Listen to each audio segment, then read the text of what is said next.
Tenho 23 anos e moro numa área bem rural. É um lugar tão isolado que nem consigo ter internet em casa. Só consigo acessar a rede usando dados móveis. Apesar da distância de tudo, gosto muito de viver aqui no campo e acho que sempre vou gostar. Meu namorado e eu temos 2 cachorros bem protetores, a Roxy e o Jack. Também crescemos cercados por armas de fogo e sabemos usá-las bem. Sempre nos sentimos seguros, mesmo morando sozinhos na nossa casa isolada. Temos um terreno de 1 hectare e nosso vizinho mais próximo fica a mais de 1 quilômetro de distância, então ninguém tem motivo para nos incomodar ou entrar na nossa propriedade sem ser convidado. Isso aconteceu comigo no final de novembro. Eu estava aproveitando minha folga do trabalho como cuidadora enquanto meu namorado trabalhava até tarde e só voltaria para casa lá pelas 2 ou 3 da manhã. Isso não me incomodava, já que eu havia passado várias noites sozinha em casa nos últimos 2 anos. Decidi ir para a cama mais cedo e acordar algumas horas depois, quando meu namorado chegasse para recebê-lo. Deitei na cama com os 2 cachorros e adormeci. Por volta de 1:30 da manhã, a Roxy, a maior, começou a rosnar para a janela do quarto e me acordou.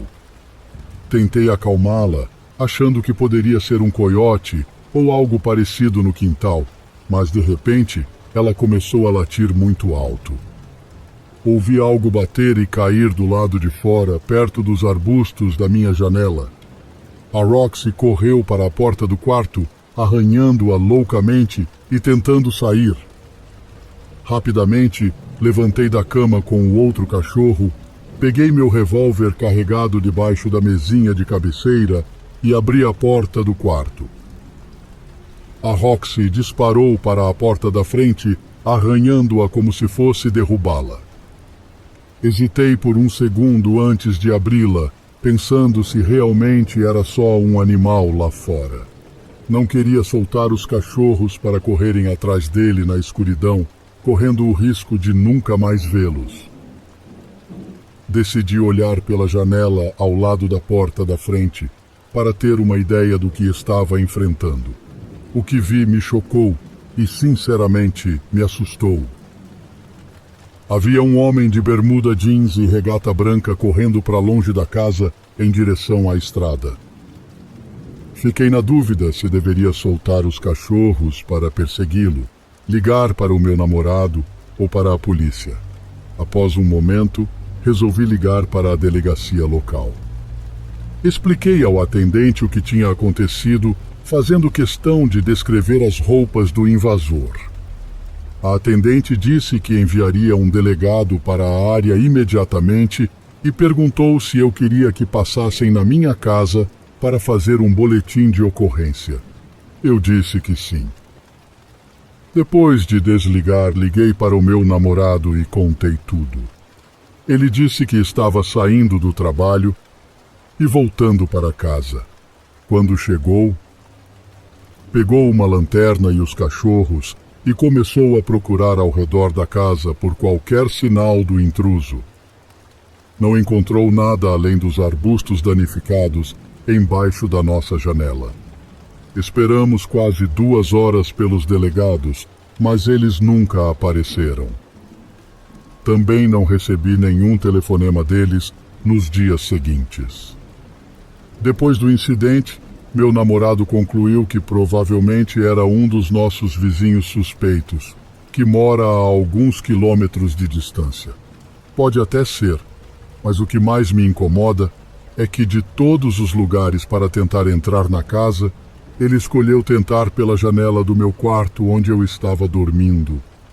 Se fosse apenas para roubar, por que não tentou a porta da frente, a garagem ou a varanda dos fundos? E também, todos os meus vizinhos sabem que temos cachorros, e parece que esse intruso não sabia disso. Talvez eu esteja sendo paranoica e tirando conclusões precipitadas, mas não acho que esse cara estava interessado em nos roubar. Ele poderia estar tramando algo muito mais sério.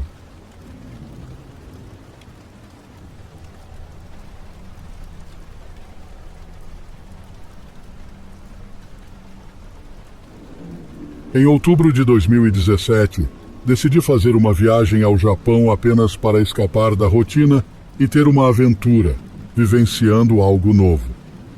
Saí de Heathrow e aterrissei em Tóquio. Tinha 2 semanas para passar sozinho, viajando pelo Japão e explorando as paisagens. Depois dos 3 primeiros dias explorando as cidades, decidi visitar alguns pontos turísticos locais, sendo um deles uma floresta bem conhecida, onde as pessoas entram e nunca mais retornam. Ao entrar nessa floresta, a primeira coisa que notei foi a sensação de quão pesado e opressivo era o ar, além de frio. Senti-me imediatamente desconfortável, e a única coisa que me fez continuar caminhando era o conhecimento de que, se voltasse, teria desperdiçado um dia inteiro das minhas férias. Houve momentos em que esqueci o quanto estava desconfortável e ocasionalmente consegui admirar o lugar pela sua beleza e natureza pacífica. A floresta era grande demais para explorar inteiramente. Então decidi caminhar por cerca de 1 hora na trilha principal e depois retornar por outro caminho. Estava muito apreensivo sobre me perder. Depois de um tempo, sentei em um local ensolarado, desfiz minha mochila e comecei a comer o lanche que tinha trazido. Quase terminando, um homem japonês apareceu das madeiras, bem ao meu lado, como se estivesse se escondendo ali. Ele estava vestido com traje de negócios, camisa e gravata, mas parecia muito desarrumado e confuso. Nos olhamos por um momento antes de eu me levantar e estender a mão, dizendo Konnichiwa. O homem claramente não esperava encontrar alguém, mas me deu um sorriso nervoso em retorno e apertou minha mão. Ele sabia um pouco de inglês e eu falava um japonês passável, então sentamos e tivemos uma breve conversa. Não questionei o que ele estava fazendo ali, mas ele me perguntou de onde eu era, e falamos sobre a Inglaterra por um tempo. Após a conversa, perguntei em japonês se ele estava bem e se precisava de ajuda. Ele se levantou, sorriu para mim e acenou com a cabeça, dizendo em inglês quebrado: "Esse é um lugar bonito, aproveite por mim." Então ele se afastou. Eu só queria sair dali quando o céu começou a escurecer. A sinistra reputação da floresta começou a pesar nos meus ombros. Acelerei o passo e, quando estava quase saindo, parei como se tivesse batido em uma parede de tijolos. Já estava quase completamente escuro, e ainda não havia sinal do homem com quem tinha falado antes. Uma parte de mim tentava se convencer de que ele tinha tomado outro caminho, mas a parte mais racional de mim sabia que não era o caso. Peguei minha lanterna e voltei para a floresta. Continuei pelo caminho a passos rápidos, ocasionalmente chamando e iluminando ao redor para sinalizá-lo. Quando cheguei à árvore onde tinha almoçado, meu coração afundou. Uma corda estava amarrada em um dos galhos, indo para dentro das árvores. Essa corda não estava lá antes. Engoli o nó na garganta e, cuidadosamente, coloquei meu dedo indicador e polegar na corda e segui por ela na floresta. Tinha um pressentimento do que ia encontrar, mas continuei mesmo assim, não por um sexto sentido ou curiosidade mórbida, mas porque queria ter certeza. Queria poder contar a alguém com certeza o que aconteceu. Segui a corda por alguns minutos, quando na escuridão à minha frente ouvi um choro abafado. Era tão fraco que não conseguia distinguir se era um animal ou um humano. Acenei minha lanterna ao redor e chamei cautelosamente Konnichiwa. Foi quando a corda começou a tremer violentamente e um rugido ensurdecedor fez meus tímpanos vibrarem. Então ouvi um barulho, como se algo enorme estivesse se levantando. Contra o brilho da lanterna, vi 2 olhos pálidos refletindo de volta para mim. Então corri pela minha vida. Quando cheguei ao caminho novamente, não diminuí o passo. Saí daquela floresta como se todos os demônios do inferno estivessem atrás de mim. Quando escapei das árvores, corri para o meu carro e bati a porta. Sentei-me no banco do motorista, respirando pesadamente. Depois comecei a chorar, sem saber por quanto tempo. O tempo era irrelevante para mim. Senti-me obrigado a relatar o incidente para alguém. Então dirigi até a delegacia mais próxima e contei tudo sobre meu encontro e a conversa que tive com o homem e como tentei voltar para ajudá-lo. Nunca tive retorno da polícia. Desde que voltei para casa, tenho verificado o site para as últimas vítimas encontradas naquelas florestas. Mas, como nunca soube o nome dele, não sei se foi encontrado.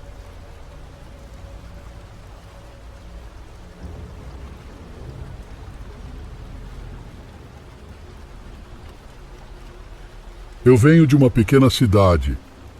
Lá não tinha muita coisa para fazer nos fins de semana, e ainda menos quando eu era adolescente, mais de 20 anos atrás. Alguns turistas passavam pela área porque a casa original de Abraham Lincoln fica a alguns quilômetros da cidade. As cidades têm destilarias de bourbon bem conhecidas, que oferecem tours durante o dia. As 2 maiores cidades do estado ficavam a cerca de 1 hora de distância, mas para os jovens não havia muita opção de entretenimento. Não tinha cinema ou até mesmo um mercado na cidade.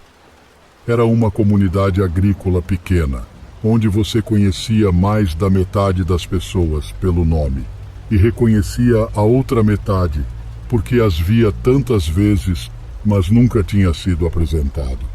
Nos fins de semana, se não tinha um jogo de futebol na sexta à noite, a gente só andava de carro num loop de 4 quilômetros e parava em um dos 3 pontos onde a juventude local se reunia. Se não tinha nada acontecendo na cidade, pegávamos as estradas rurais e dirigíamos sem destino em mente. Geralmente tinha algumas cervejas envolvidas, mas nada que colocasse alguém em perigo. Numa dessas noites, estávamos numa estrada que todos nós já tínhamos percorrido centenas de vezes, quando aconteceu algo que nunca vou esquecer. A estrada em questão é meio que uma atração, pois é onde fica um local conhecido como a Árvore do Burro. A Árvore do Burro é uma árvore normal, exceto que um dos galhos inferiores é incomum e se parece muito com a cabeça de um burro. A boca, o nariz, os olhos e até as orelhas, que são 2 galhos se dividindo no topo da cabeça, são todos distinguíveis.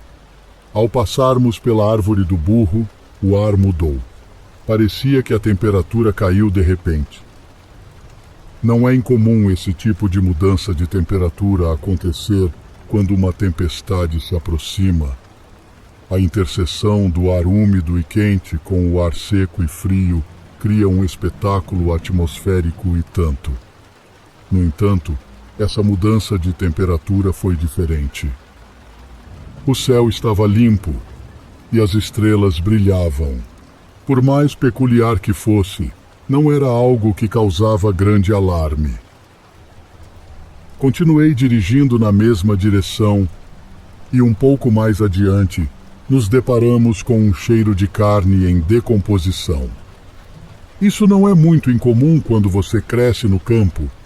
Sempre tem algum animal atropelado, fedendo até a natureza dar conta do corpo. Também existe a possibilidade de que uma cabeça de gado tenha morrido nos últimos dias e o fazendeiro ainda não teve chance de se desfazer do corpo corretamente. Foi o cheiro mais forte de decomposição que eu já tinha sentido. Era como se estivesse dentro do carro conosco Acelerei o carro para tentar deixar aquele fedor pútrido para trás o mais rápido possível. Após avançar alguns metros, pensei ter notado algo no retrovisor. Foi nesse momento que vi algo que só posso descrever como uma cabeça humana, mas não havia corpo. Era apenas uma cabeça flutuando ou nos perseguindo no ar, bem atrás da janela traseira do carro. Havia várias curvas antes de chegar ao fim da estrada e, em cada curva que eu fazia, o rosto estava logo atrás de nós. Não conseguia me livrar dele. Os olhos eram negros como a noite e um sorriso assustador congelou meu sangue. Então, transformou-se em uma cabeça de demônio, com rosto vermelho, chifres e dentes caninos grandes, mas ainda com aqueles olhos escuros. Mudou para faces ainda mais aterrorizantes, mas naquele momento tudo era tão confuso que nem consigo lembrar de todas. Vale ressaltar que isso aconteceu num curto trecho da estrada, e o tempo transcorrido foi de menos de 1 minuto do começo ao fim. Meu amigo no banco do passageiro notou meu olhar aterrorizado e olhou para trás. A expressão no rosto dele me fez saber que eu não era o único vendo o que quer que fosse que nos seguia. Entre gaguejos, ele só conseguiu pronunciar uma palavra audível. Vai. Não era nem um grito, era quase um sussurro. Não precisei que me dissessem 2 vezes, ou mesmo uma, pois acelerei ao máximo. E aquele pobre carro teve o trecho mais difícil de meio quilômetro que já enfrentou. Naquela noite, eu deveria ter batido em algumas daquelas curvas, mas quando me aproximei do fim da estrada, a cabeça flutuante parou de repente e rapidamente desapareceu na noite, atrás das minhas luzes traseiras. Não posso explicar por que parou de nos perseguir, mas quando isso aconteceu, a temperatura voltou ao normal e o cheiro desapareceu. E havia uma paz em estar ali. Mais tarde, quando perguntei ao meu amigo sobre o que ele viu, ele descreveu algo completamente diferente do que eu lembro. Talvez o diabo apareça para cada um de formas diferentes, mesmo que testemunhado ao mesmo tempo. Não sei dizer. Desde então, mudei daquela pequena cidade e raramente relembro os passeios que fazíamos como adolescentes. No entanto, ainda penso ocasionalmente naquela noite e mesmo depois de todos esses anos, ainda me arrepia.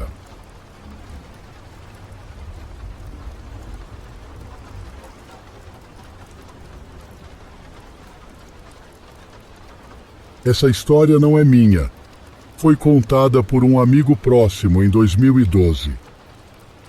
Quando meu amigo tinha 13 anos, ele e sua família possuíam uma pequena fazenda no meio de uma reserva indígena, cercada por uma comunidade de nativos.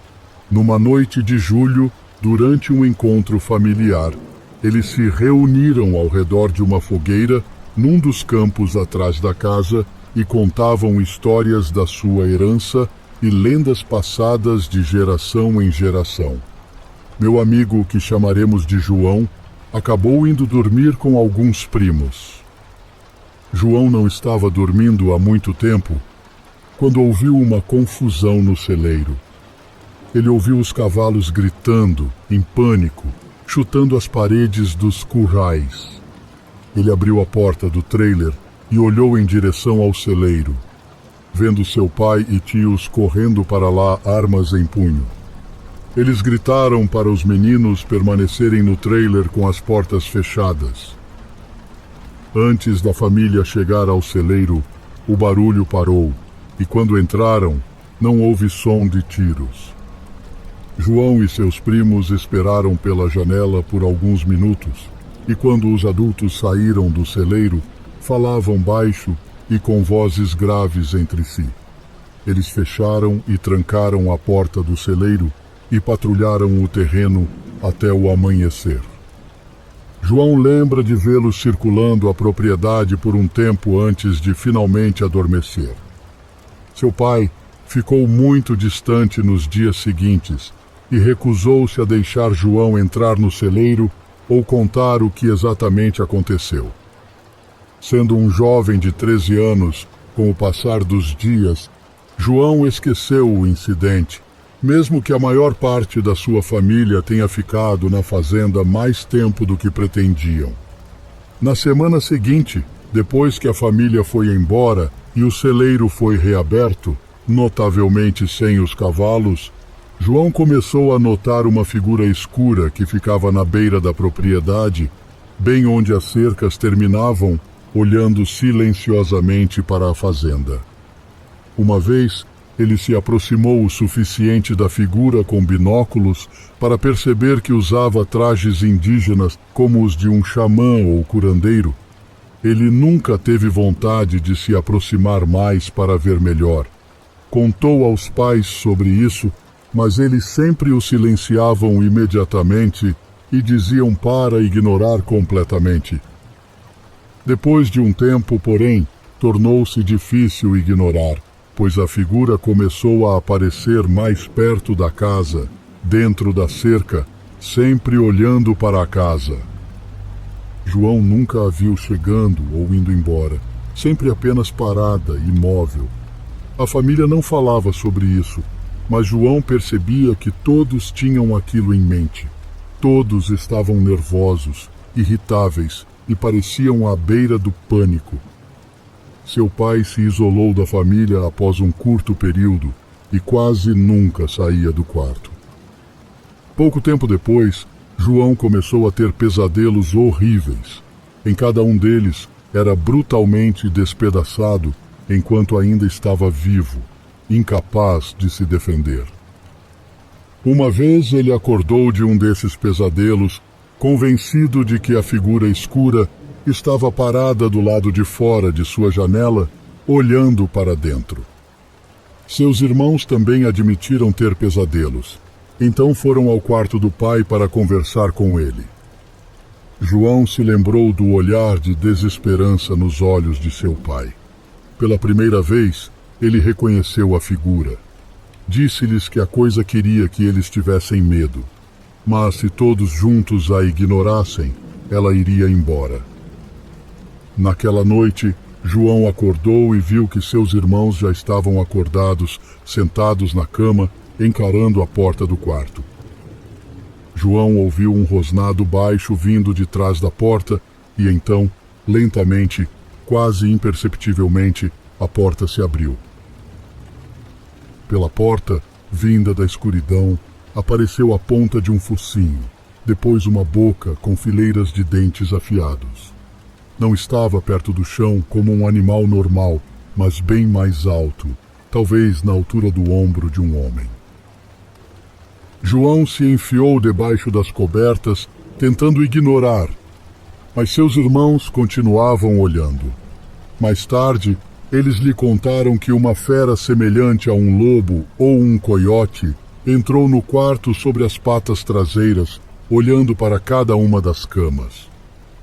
O irmão mais novo de João gritou e quando o fez, a coisa pareceu cair para trás, como se estivesse dobrando ao meio, mas de qualquer forma, pousou sobre as patas e correu porta afora.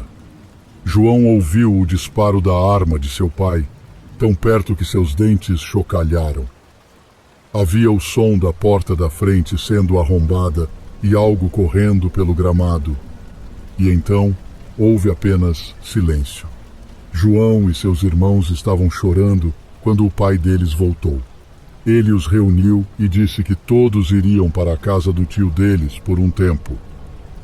Eles nunca conseguiram arrancar dele uma explicação sobre o que ele viu naquela noite.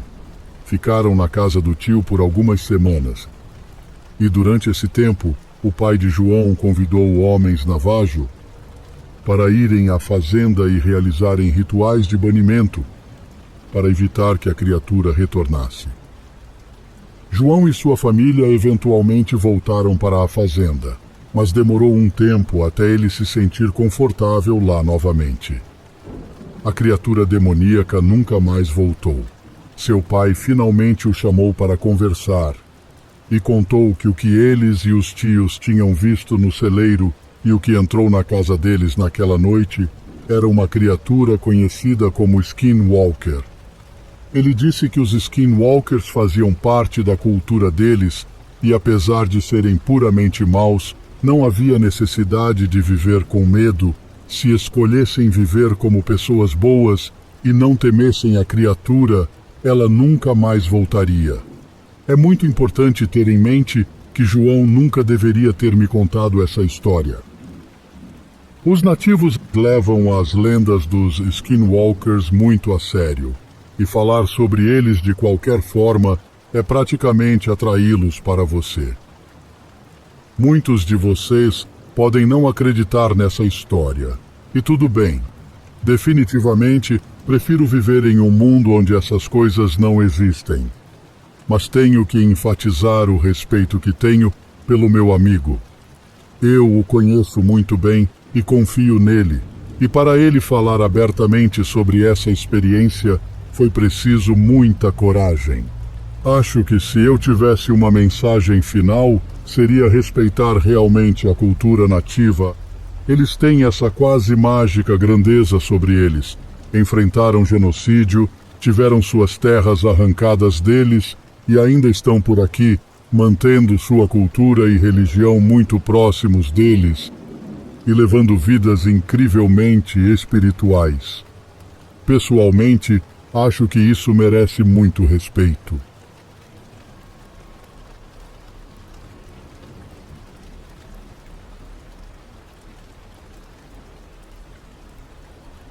Minha irmã gêmea e eu alugamos uma pequena casa no final de uma rua sem saída.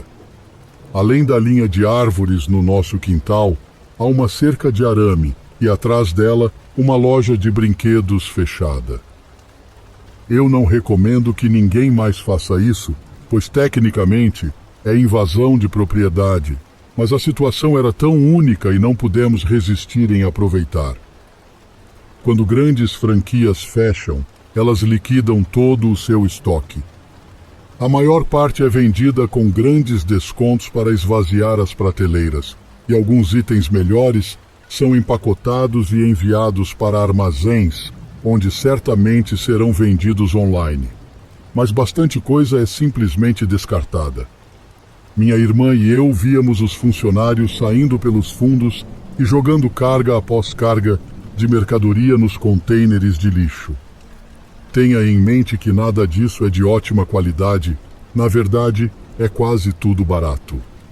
Mas do jeito que vejo, uma vez no lixo, é descartado e grátis. Após o horário comercial, minha irmã e eu levávamos nossa mala com rodinhas pelos arbustos, passávamos pelo buraco na cerca e íamos fuçar nos contêineres. Encontramos algumas coisas legais, principalmente pôsteres e displays de videogames, alguns bonecos e bonecas baratos e alguns jogos de tabuleiro em caixas danificadas. Coletei tudo, colocamos nas malas e voltamos para casa.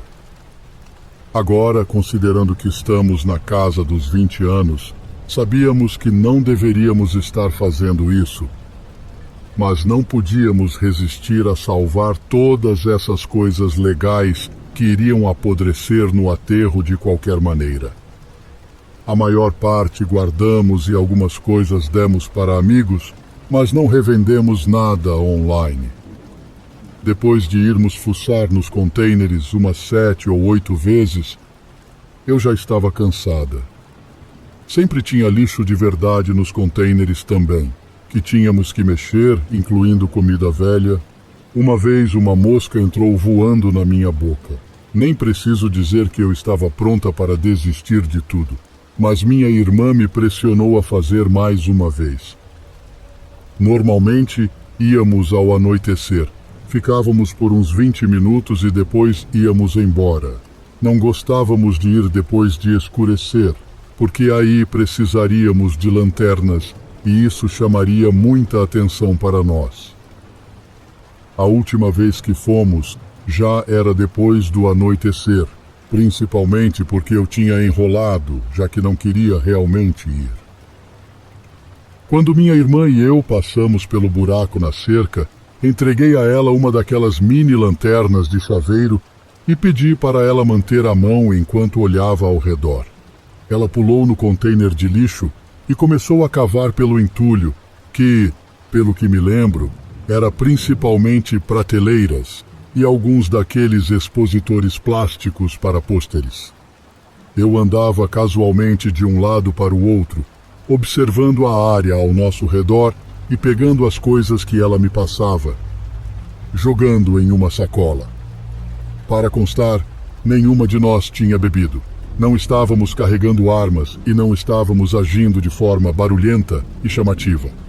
Mal estávamos conversando. Sim, estávamos invadindo. Mas isso por si só não é motivo suficiente para o que estava prestes a acontecer. Depois de uns 10 minutos, avisei minha irmã que era hora de ir. Ela estava fazendo muito barulho mexendo nas prateleiras e eu estava preocupada em ser pega. Estava fechando a sacola quando ouvi a cerca de arame chacoalhar, perto de onde estava o buraco. Agora, em retrospecto, isso pode não ter nada a ver com o que estava prestes a acontecer, mas uma parte de mim ainda acha que está relacionado. Não tinha uma lanterna, então não pude olhar naquela direção para investigar, mas eu tinha passado por aquela cerca vezes suficientes para saber como soava quando alguém passava por ela. E era exatamente esse o som. Comecei a bater na lateral do container, dizendo à minha irmã para se apressar. Ela tirou uma máscara rachada do Homem de Ferro e me entregou. Depois começou a sair do container. No momento em que os pés dela tocaram o pavimento, a tampa do container caiu com força, fechando-se bem em cima dos dedos dela. O som da tampa caindo tão forte foi como uma bomba explodindo. Eu pulei uns 30 centímetros no ar. Minha irmã gritou de dor e xingou. Em seguida ouvimos algo que soava como um grito de guerra vindo de trás do container. Um homem saiu de trás do container e balançou um daqueles cacetetes retráteis bem na direção da minha cabeça. Foi pura sorte que eu escolhi aquele momento para dar um passo para trás e desviar do golpe. O cacetete fez um barulho alto ao bater no container. O cara gritou como um louco e balançou de novo. Gritei para minha irmã correr. Nós abandonamos a mala e saímos correndo em direção à frente do prédio. O cara começou a correr atrás de nós. No início, ele estava bem atrás de nós, mas minha irmã e eu estávamos em boa forma física. Então, depois de alguns momentos, deixamos o cara para trás. Felizmente, naquela noite, ambos estávamos de tênis. O homem então jogou seu cacetete em nossa direção e ele retiniu no pavimento à minha direita, mas continuamos correndo. Uma vez na frente do prédio, começamos a correr em direção à rua e à faixa de pedestres. O cara virou a esquina e bateu em um daqueles postes de cimento que ficam normalmente na entrada para impedir que carros entrem direto pelas portas. Olhei por cima do ombro e o vi cair no chão. Mas o homem se levantou rapidamente, como se mal tivesse sentido, e continuou correndo. Quando chegamos ao cruzamento, empurrei minha irmã na direção da casa dela e disse para continuar correndo. É essa a parte que me surpreende. Não só o homem ainda estava nos perseguindo, mas ainda estava gritando no topo dos pulmões e empunhando um taser em cada mão, ambos zumbindo alto enquanto ele corria. E eu esqueci de mencionar, esse homem não estava vestindo um uniforme de segurança, ele estava completamente fora de si. Gritei para alguém que estava parado no semáforo para chamar a polícia e então eu corri na direção oposta à que minha irmã foi. Felizmente, depois de atravessar a rua e correr por alguns becos, consegui despistá-lo, mas ainda podia ouvir ele gritando.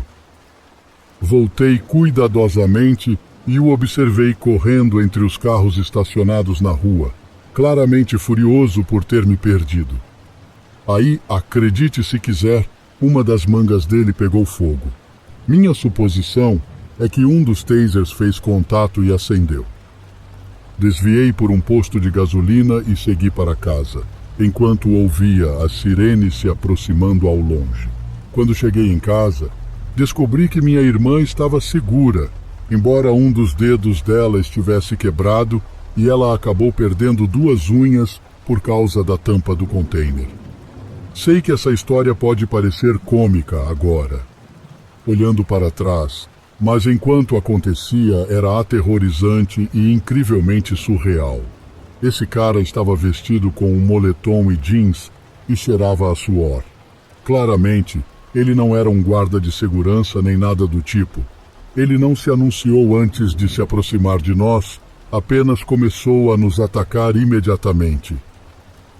Tenho um pressentimento horrível de que ele poderia ter nos matado se não tivéssemos escolhido correr imediatamente. Meu melhor palpite é que ele era algum morador de rua com sérios problemas mentais. Não sei o que aconteceu com ele, mas, sem dúvida, meus dias de vasculhar contêineres de lixo acabaram de vez.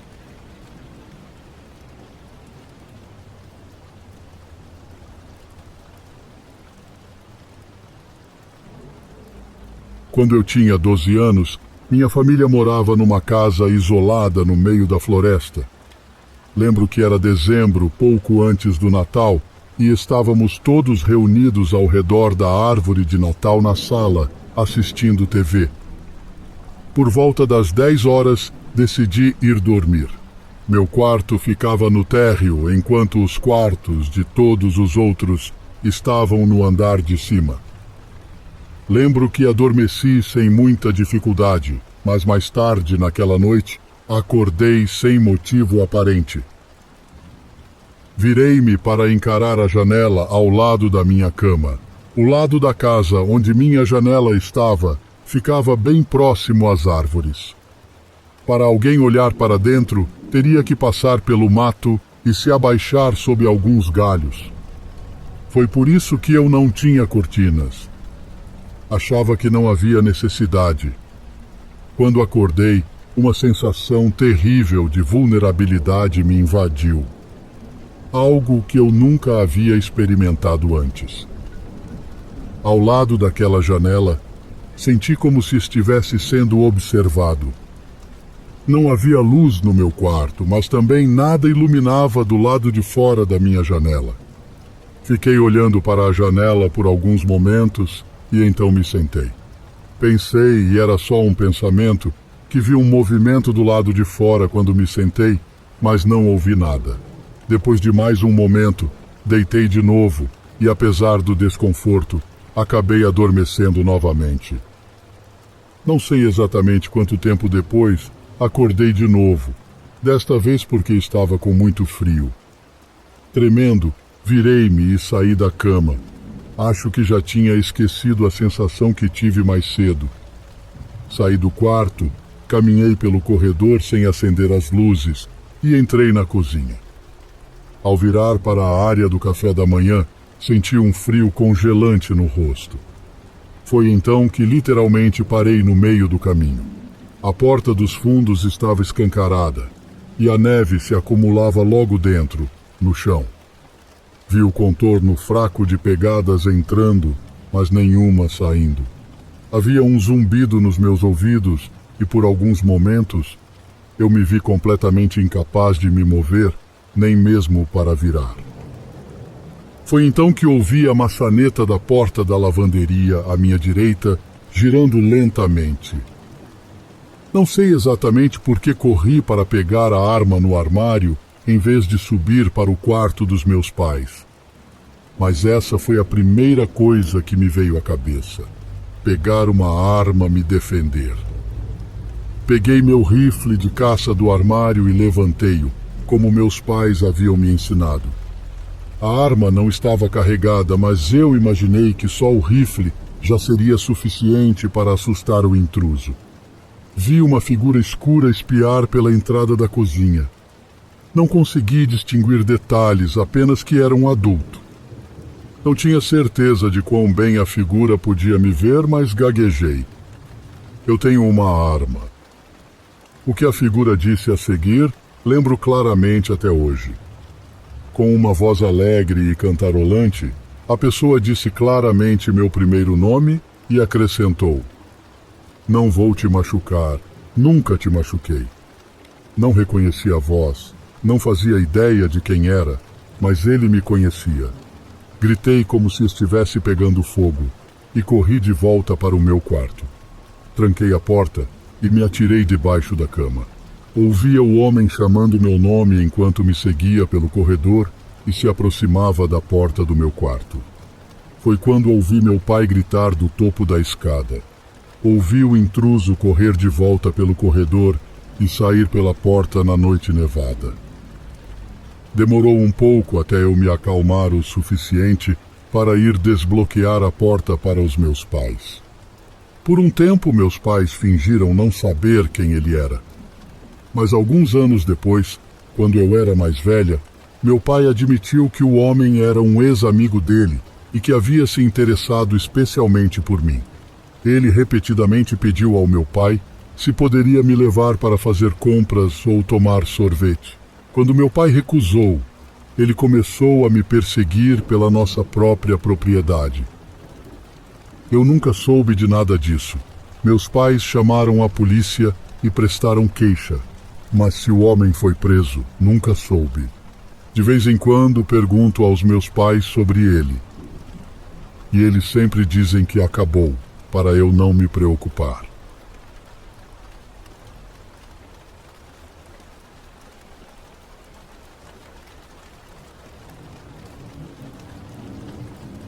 Deixa eu começar dizendo que sou um ex-militar de 1,65 m e 60 quilos. Pode ser que eu seja meio baixo, mas não me assusto fácil. Fui contratado por uma empresa de segurança para trabalhar no turno da madrugada. Tinha uma rotina específica: pontos para marcar, chaves para abrir portas e portões em horários determinados. Nada que eu não pudesse lidar. Já era meio insone e dirigir ajudava a limpar minha mente, então o trabalho era quase ideal. Depois de aprender uma nova rota por alguns dias, estava pronto para fazê-la sozinho. Essa rota específica me levava até a borda da cidade, onde os armazéns encontravam o campo. Não havia tráfego e poucos postes de luz, até o sinal de celular era meio fraco. Não entendi porquê, mas o cara que me treinou, que era meio índio, não gostava muito dessa rota. Logo entendi o porquê. Minha noite começou normal. Peguei as chaves na central, chequei o veículo e cumpri a maioria dos meus pontos no horário. Tinha meu celular de trabalho, meu comunicador no porta-copos do veículo e minha lanterna grande no cinto. Fui para a periferia da cidade para checar os próximos pontos. Saí da autoestrada e não notei nada de incomum, sem tráfego, sem pessoas. A área era pouco iluminada e silenciosa como sempre. Quando contornei o armazém até o portão lateral, onde ficava meu ponto de checagem, notei uma figura escura embaixo de um poste de luz a alguns metros de distância. Estranho, mas não era crime, então continuei em frente. A figura simplesmente desapareceu na névoa. Agora eu estava assustado, paralisado. Não queria sair do carro, mas também não queria perder o emprego. Me convenci a chegar o mais perto possível do portão, sem sair do carro, marcar o ponto rapidamente e sair dali.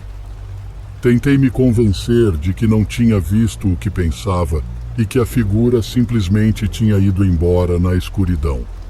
Mas, justo quando me aproximei do poste, meu carro desligou. Parecia que a bateria tinha acabado, sem luzes, sem dar partida, e logo depois o poste também apagou. De jeito nenhum eu sairia do carro. Tentei ligar para a central pelo celular da empresa, mas estava sem sinal. Em pânico, tentei ligar para um colega do meu celular pessoal. Só dava estática. Num impulso, bati no volante e o carro ligou. Acelerei até a autoestrada, quase esquecendo de ligar os faróis. Não voltei àquele ponto de checagem naquela noite. Quando meu chefe perguntou, contei o que aconteceu e ele simplesmente disse que ninguém tinha me contado. Aparentemente, todos sabiam que algo estranho acontecia naquele armazém e ninguém tinha me avisado, ou porque achavam que eram loucos individualmente, ou porque pensavam que eu não acreditaria. Pedi para ser transferido para outra rota, mas fui sutilmente negado. Antes de chegar na área na próxima vez, estava em patrulha e pedi ao meu supervisor para me encontrar no ponto de checagem, caso meu veículo falhasse novamente. Ele me informou que chegaria alguns minutos depois de mim. Um pouco aliviado, saí da rodovia. Era uma cena típica e tranquila, mas eu estava tenso, sentindo minha paranoia aumentar. Virei a esquina para o ponto de checagem e a estrada estava vazia. Dei uma olhada rápida ao redor e voltei para o veículo, mas assim que fechei a porta, vi uma mulher de vestido rosa parada no meio da rua. Um pouco assustado, fechei a porta e tentei observá-la melhor antes de ligar para a central. Ela tinha cabelos longos e pretos cobrindo o rosto e segurava um chapéu de verão surrado com uma fita vermelha. A mulher caminhava de forma mecânica para o lado da estrada oposto ao armazém, deixando espaço suficiente para eu passar. Decidi arriscar em vez de esperar que ela se aproximasse. Acelerei e o veículo parou a poucos metros dela. Que diabos! Gritei frustrado, batendo no volante. Tentei ligar para o meu supervisor, mas sem resposta. No retrovisor, vi a mulher caminhando em minha direção e, de repente, desaparecer. Entrei em pânico e comecei a girar freneticamente a chave, mas o carro não pegava. De repente, a mulher apareceu na janela do passageiro. Ela gritava como uma louca em chamas e batia com os punhos ossudos na janela. Preso num carro inútil, sem como me defender ou pedir ajuda, só me restava tentar ligar a ignição. A mulher continuava batendo na minha janela e gritando que podia me ver. Ela bateu na janela novamente e ela trincou. Pensei em fugir, mas antes que pudesse decidir, vi faróis. Outro veículo com faróis altos dobrou a esquina e veio em minha direção. A mulher desapareceu, mas a trinca na janela permaneceu. Girei a chave novamente e o motor pegou. O carro que veio do armazém era do meu supervisor. Ele me ligou e instruiu-me a segui-lo até o posto de gasolina mais próximo para verificar os danos no carro. Chegando lá, ele encontrou arranhões na lateral do veículo, como se algo tivesse rastejado por baixo dele. Havia amassados na porta do passageiro, como se alguém tivesse chutado com uma bota. E, claro, a trinca na janela. Não havia explicação plausível para os danos. Revisamos as imagens de segurança do armazém e vimos meu veículo chegando ao ponto de checagem em perfeitas condições. Quando comecei a me afastar, a filmagem ficou embaçada. Só quando meu supervisor chegou ao local que as imagens de segurança voltaram. Isso foi mais do que suficiente para mim. Renunciei ao meu cargo e decidi que o turno diurno era o lugar para estar.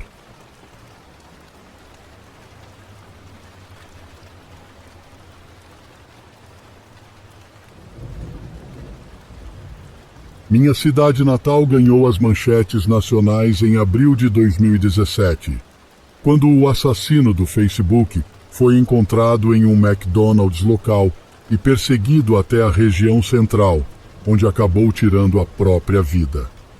Essa história é sobre meu encontro próximo com esse homem. Sou uma mulher de 25 anos. Tudo começou no domingo, 17 de abril. Era um dia normal. Acordei por volta das 3h30, pois trabalhava no turno da noite, em uma lanchonete local, e não entraria até cerca das 5 da tarde.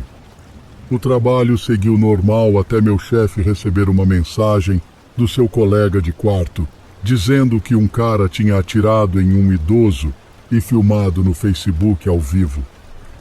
Como estávamos lá a noite toda, ainda não tínhamos ouvido falar disso. E havia relatos de que ele tinha sido visto na nossa cidade, numa loja perto do restaurante. Embora esses relatos não fossem confirmados, e a polícia dissesse que não havia motivo para acreditar que ele realmente estivesse aqui. Meu chefe descartou como frenesi das redes sociais e desinformação, mas fez questão de verificar se as portas do saguão estavam realmente fechadas e trancadas. O resto da noite foi como qualquer outra noite de domingo. Acordei novamente por volta das 3h30 e fui para as redes sociais tentar ver se tinham encontrado o assassino do Facebook. Para meu desapontamento, ele ainda estava solto, mas felizmente havia relatos de que tinha sido visto bem longe de onde eu morava. Aliviada, decidi que andaria para casa naquela noite. Meu turno passou devagar, mas tranquilamente. Por volta das 2 da madrugada, terminei o trabalho e decidi passar em uma loja 24 horas nas proximidades. Comprei algumas coisas e terminei por volta das 2h40. Enquanto caminhava para casa, vi um homem em um carro branco. Extremamente paranoica, mergulhei nos arbustos, esperando e rezando para que ele não me visse. O carro acabou entrando em outra lanchonete, mas sem parar deu meia volta e foi embora. Continuei nos arbustos até os faróis dele desaparecerem de vista. Então corri para casa e fui direto para a cama. Na manhã seguinte acordei e descobri que o assassino do Facebook tinha sido visto na minha cidade, dirigindo, adivinha, um carro branco. Ele tinha sido avistado na noite anterior, a cerca de 500 metros de onde eu trabalho, enquanto eu estava nos arbustos. Na noite anterior, eu o tinha visto pouco antes da perseguição policial começar, que acabou com ele tirando a própria vida. Entendo que essa história pode não parecer muito assustadora, mas para mim poderia ter significado minha vida, caso ele tivesse me visto. Ele afirmou em um vídeo ao vivo no Facebook que mataria o máximo de pessoas que pudesse antes que a polícia o pegasse. Em retrospecto, eu provavelmente deveria ter chamado a polícia assim que vi aquele carro, mas obviamente não tinha certeza de que era ele naquele momento. Ainda estou bastante abalada com isso, e sinto muito pelo pobre homem que ele matou.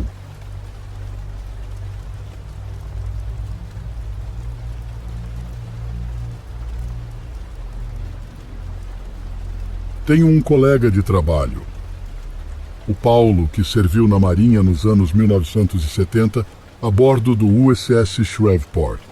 Um dia, conversando sobre os perigos do mar, ele me contou que às vezes o clima é o menor dos seus problemas. Paulo explicou que enquanto estava naquele navio de transporte, a tripulação recebia pagamento em dinheiro a cada 2 semanas, o que achei estranho, já que não tinham onde gastar e a comida era fornecida. Ele disse que os marinheiros geralmente usavam o dinheiro em jogatinas, e jogar cartas era o passatempo favorito. Havia alguns indivíduos a bordo que atuavam como agiotas, emprestando dinheiro com juros altos na semana sem pagamento.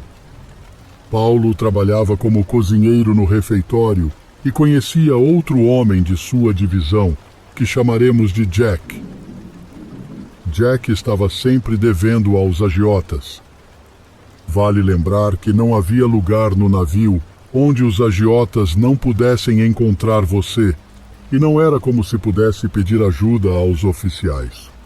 Jack se endividou tanto que não conseguiria pagar o que devia. Uma vez em terra, as dívidas eram anuladas, mas os homens a quem devia não estavam dispostos a perdoar a dívida. Todos os dias, a tripulação se alinhava para a chamada. Uma manhã, Jack não estava em seu lugar e nunca mais estaria. O navio foi todo revistado, mas nenhum vestígio dele foi encontrado. Paulo suspeita que Jack tenha tido um fim terrível e sido jogado ao mar. Não há lugar melhor para se livrar de um corpo do que do lado de um navio da Marinha à noite. Foi realizada uma investigação, a tripulação interrogada, mas nunca se encontrou prova de crime. Concluiu-se que, de alguma forma, ele acabou no mar, e o caso foi considerado um acidente.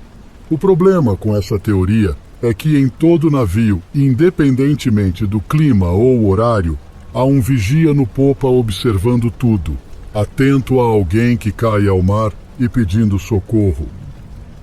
Esse vigilante é a única chance de resgate para a pobre alma na água. Se ele falhar em te ver, você está praticamente morto. É totalmente possível que o vigia não tenha visto Jack lutando nas ondas, mas o cenário mais provável é que ele já estivesse amarrado, inconsciente ou morto, antes mesmo de tocar a água. Faz pensar quantos corpos incontáveis foram jogados ao mar, engolidos pelo oceano e esquecidos pela história.